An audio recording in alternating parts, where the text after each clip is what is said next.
జై శ్రీరామ్.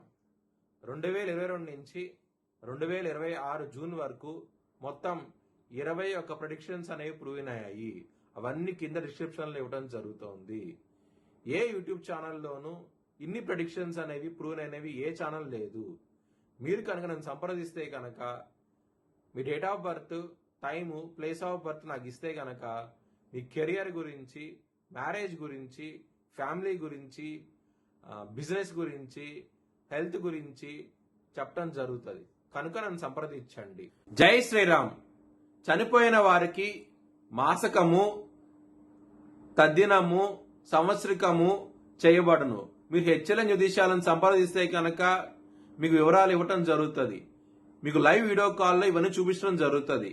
ఇది కృష్ణానది తీరంలో జరుగుతుంది. ఇది వృషభ రాశికి అధిపతి శుక్రుడు. వృషభ రాశిలో కృతిక 2, 3, 4 పాదాలు, రోహిణి 4 పాదాలు, మృగశిర 1, 2 పాదాలు ఉంటాయి. ఈ నక్షత్రం వాళ్ళందరూ నేను చెప్పే వార ఫలితాలు వర్తిస్తాయి. ఈ వారంలో వృషభ రాశి వారికి తృతీయంలో రవి, లాభస్థానంలో శని యోగిస్తున్నారు. 2 గ్రహాలు యోగిస్తున్నాయి.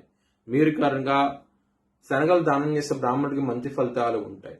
చాలా గ్రహాలు వ్యతిరేక ఫలితాలు ఉన్నాయి కాబట్టి మీరు కనుక శివుణ్ణి ఆరాధిస్తే కనుక మంచి ఫలితాలు ఉంటాయి. శివుడు బోలాశంకరుడు. ఆయన ఆధీనంలో అన్ని గ్రహాలు ఉంటాయి.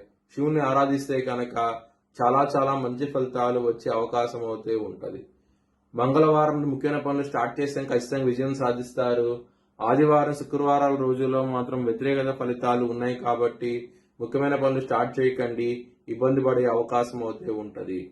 వృషభ రాశి వారికి లాభస్థానంలో శని ఉన్నారు కాబట్టి ధనపరంగా మాత్రం ఎటువంటి సమస్యలు అయితే ఉండదు.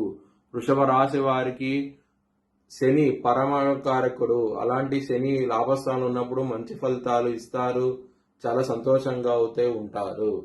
కుటుంబ పరంగా మాత్రం సమస్యలు అయితే ఉంటాయి. కుటుంబాధిపతి తృతీయ స్థానంలో ఉంటాము. బుధుడు కర్కాటక రాశిలో బలం తక్కువగా ఉంటది.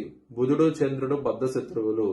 బుధుడు కనుక కర్కాటక రాశిలో ఉండటం మూలంగా కుటుంబ పరంగా సమస్యలు ఉంటాయి. 2వ స్థానంలో కుజుడు ఉన్నారు కాబట్టి సమస్యలు అయితే ఉంటాయి. ఈ విధంగా ఉన్నది కాబట్టి కుటుంబ పరంగా చాలా జాగ్రత్తగా అయితే ఉండండి. లవర్స్ కి బ్యాడ్ టైం నడుస్తోంది. పంచమంలో శుక్రుడు ఉండి కుజ యొక్క 4వ దృష్టి శుక్రుడి మీద, 7వ దృష్టితో శని దృష్టి శుక్రుడి మీద పట్టం మూలంగా లవర్స్ కి అనుకూలంగా ఉండదు. కోర్టు కేసు విషయాల్లో మాత్రం తీర్పు అనేది మీ పాజిటివ్ గా రాదు. నెగిటివ్ తీర్పు వచ్చే అవకాశం ఉంటది. జాగ్రత్తగా అవుతే ఉండండి. ఇబ్బంది పడే అవకాశం అయితే ఉంటది. చాలా జాగ్రత్తగా అవుతే ఉండండి. నారాయణ కవచం చదువుకోండి, మంచి ఫలితాలు ఉంటాయి. శత్రువు అనే వాళ్ళు చాలా బలంగా ఉంటారు. దాన్ని తట్టుకోవాలంటే కనుక మీరు నారాయణ కవచం చదువుకుంటే కనుక ఖచ్చితంగా మంచి ఫలితాలు వచ్చి మీకు అనుకూలంగా ఉండే అవకాశం అయితే ఉంటది. ఇక్కడ 6వ స్థానం అనేది 5వ స్థానం నుండి శని దృష్టి నుండి కుజ దృష్టి ఉండటం మూలంగా ఆరోగ్యపరంగా సమస్యలు వస్తాయి. బీపీకి సంబంధించిన సమస్యలు, బోన్ కి సంబంధించిన సమస్యలు ఇబ్బంది పెట్టే అవకాశం ఉంటుంది. చాలా జాగ్రత్తగా అయితే ఉండండి. బిజినెస్ పరంగా పెట్టుబడి అనేది ఎక్కువ పెట్టండి, మంచి లాభాలు చూస్తారు. మ్యారేజ్ పరంగా కూడాను చాలా బాగుండబోతోంది ఈ వారం అనేది. కెరియర్ పరంగా చాలా బాగుంటది. ఎందుకంటే 10వ స్థానంలో రాహు ఉండటము, దశమాధిపతి లాభస్థానంలో ఉండటము ఈ విధంగా వస్తున్నది కాబట్టి వృత్తిపరంగా చాలా అనుకూలంగా ఉంటది. మీకు కనుక ఆరోగ్యపరంగా చాలా ఇబ్బందులు ఉంటే కనుక మీరు చాలా జాగ్రత్తగా ఉండాల్సిన అవసరం ఉంటుంది. విష్ణు సహస్రనామం ఎక్కువగా పారాయణం చేయండి. అచ్యుత, అనంత, గోవింద ఈ నామాన్ని స్మరించండి.